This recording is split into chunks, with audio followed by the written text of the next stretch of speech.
지금 트럼프 당선인이 들어와서 가장 힘들 거라고 얘기되는 업종 중에 하나가 자동차죠. 굉장히 복합적으로 자동차는 어려울 수가 있는 게요. 일단 1번, 유가가 정말 트럼프 당선인이 이야기한 대로 낮춰진다 라고 하면 전기차 캐즘은 길어집니다. 그러면 기본적으로 하이브리드 차, 전기차, 럭셔리 SUV 같은 걸로 미국 시장에서 영역을 넓혀놓은 현대차로서는 상당 부분 거기에 대해서 좀 더 견뎌야 되는 시간이 길어지는 거예요. 그리고 두 번째, 우리는 사실 한국산 자동차는 중국하고 완전히 안 겹치진 않습니다. 그러니까 포르쉐와 중국 차는 안 겹칠지 모르지만 한국산 자동차와 중국 자동차들은 미국 시장 말고 전 세계적으로 봐도 경쟁을 해야 되잖아요. 그러니까 미중 갈등 속에서 디플레이션으로 버티면서 생산 과잉, 수출 과잉으로 버티고 있는 이 중국산 제품들과의 경쟁에서는 우리는 비용까지 더 들게 되니까 힘들어질 수가 있는 거죠. 그러다 보니 현대차 그룹의 시무식에서 정의선 회장이 퍼펙트 스톰을 언급해요. 그야말로 복합적인 위기가 찾아올 수 있다. 이순신 장군까지 언급을 해요. 퍼펙트 스톰과 같은 그런 단어들은 우리의 경각심을 일깨우고 또 위기에 맞서는 우리의 의지를 고취시키는 역할을 해야지 우리 앞에 놓인 도전과 이 불확실성 때문에 위축될 필요는 없다고 생각합니다. 그렇게 어려웠던 조선시대 때 임진왜란 때 결국은 자신의 일에 매우 몰두했고 주변을 챙겼고 또 엔지니어링 백그라운드 정신이 있었고 결국 내용을 얘기하자면 결국은 거북선 잘 만들고 공학적인 어떤 배경이 있었기 때문에 헤쳐나갈 수가 있었다. 우리 본질에 집중해서 차 열심히 잘 만들자라고 했지만 굉장히 위기감을 불러 일으켜요. 계속 말씀드렸지만 미국이 위대해지려면 이게 사실 바이든 행정부 때는 첨단 반도체, AI 여기에 그게 집중됐다고 하면 트럼프 당선인은 자동차 1기 때부터 얘기를 했었어요. 한국산 픽업 트럭에 대해서는 원래 한미 FTA 때문에 철폐하기로 했었던 관세를 20년이나 연장을 해놨습니다. 그래서 픽업 트럭에 대해서는 계속해서 관세가 물려지고 있어요. 그리고 트럼프 당선인이 유세 기간이나 최근에나 항상 자기의 치적 중에 하나를 얘기하는 게 바로 그거예요. 왜냐? 우리 자동차 산업에서 픽업 트럭 진짜 중요한데 내가 한국산 픽업 트럭에 관세를 매겼다. 이게 이제 사실은 철폐되려고 했던 관세를 20년 연장했다. 이 얘기인데 내가 그렇게 안 했으면 우리 자동차 산업은 다 망했을 거다. 이게 지금 트럼프 당선인이 유세 기간에도 계속해서 자신의 경제 치적 중에 하나로 얘기했던 부분이에요. 이게 트럼프 행정부에서 우리에게 닥칠 일이라고 보시면 돼요. 좀 더 자세하게 세 개로 나눠보자면 이겁니다.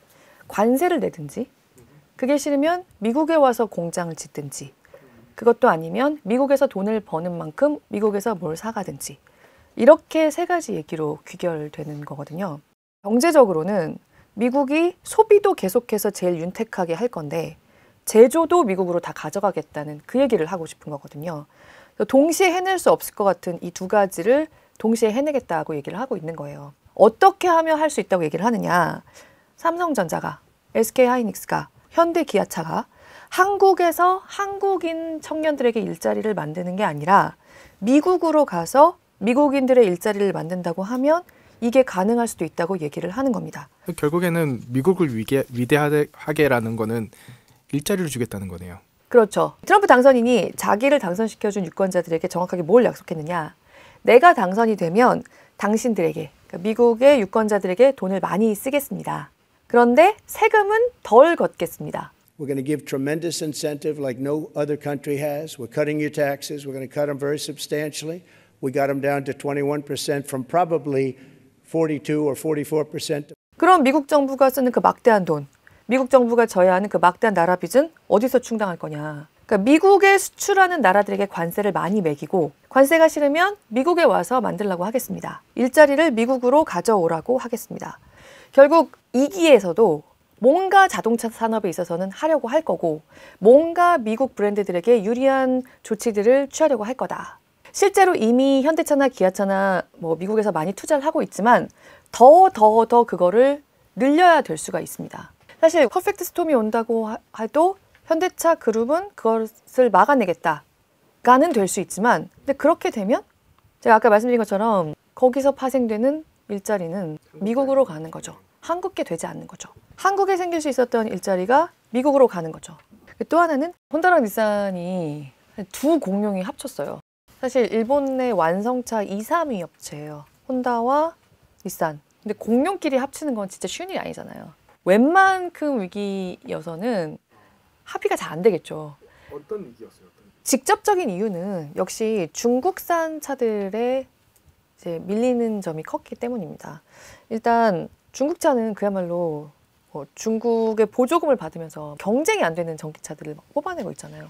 기술력도 굉장히 많이 올라왔고요. 일본 브랜드들이 지난해 상반기에만 중국 시장에서 판매량이 12%가 줄었어요. 근데 혼다랑 닛산이 결국 이 저가 중국산 전기차만큼의 경쟁력을 가지지 못하고 합병까지 이른 상황에서 둘은 결국 뭘 해야 되겠어요? 비용을 줄여야겠죠. 그런데 그 비용 절감의 과정에서 생산비를 줄이려면 뭐 이겁니까요? 그렇죠. 결국 구조 조정을 하지 않고는 어려울 겁니다. 그 사람들을 모두 데려갈 수는 없을 거예요. 그래서 당장 닛산 같은 경우에 지난 11월에 전 세계 직원 13만 명 중에서 9천 명을 해고를 했어요. 해고를 했어요. 네, 생산량도 20% 감축을 했고요. 그러니까 그런 식의 구조 조정이 사실 한국 기업들을 덮칠 수 있는 그 정도로까지의 극적인 사건은 아니라고 할지라도 그런 방향으로 나아가야 하는 그런 모습은 충분히 나타날 수 있어요. 그러니까 한국 기업들에게는 트럼프 2기가 기회가 될 수가 있다 라고 하는 밑에도 그러면 보통 사람들의 일자리는 이 물음표는 항상 있을 수밖에 없는 거고요. 이 문제에 있어서는 우리가 앞으로도 계속해서 한국 경제가 좀 고민을 해야 하는 부분으로 계속해서 진행이 될 걸로 보입니다. 근데 이 시기에 우리가 대비가 돼 있지 않으면 그 가운데 상당수가 우리에게 불리한 방향으로 넘어갈 수 있다는 거예요.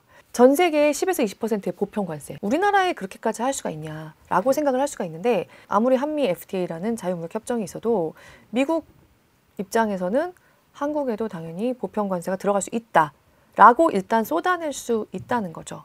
그리고 지금 한국이 미국에서 벌어들인 돈 이걸 보면 절대로 봐줄 리가 없다. 바이든 행정부 원년에요. 2021년만 해도 대미 흑자가 227억 달러 수준이었거든요. 그런데 지난해 493억 달러가 돼서요. 대미 흑자가 500억 달러 바로 밑까지 왔어요. 우리나라가 20여 년 만에 미국이 다시 한국의 최대 흑자국으로 딱 올라서요. 미국 입장에서는 이제 한국이 8대 무역 적자국에 들어갑니다.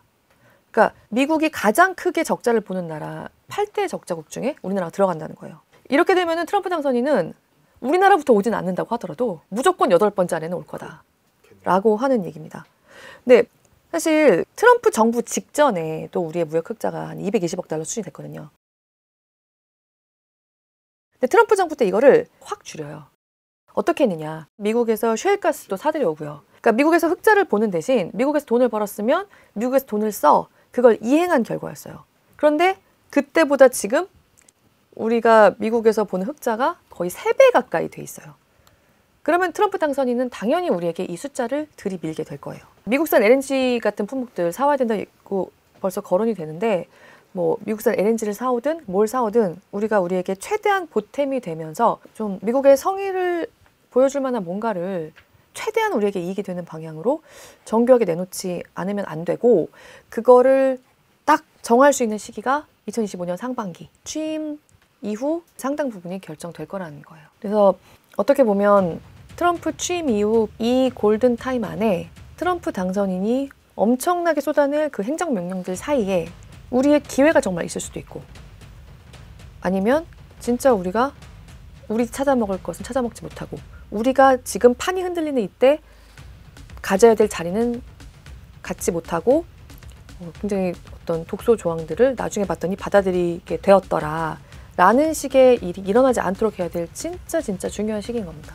오늘 교양일을 부탁해는 여기까지입니다.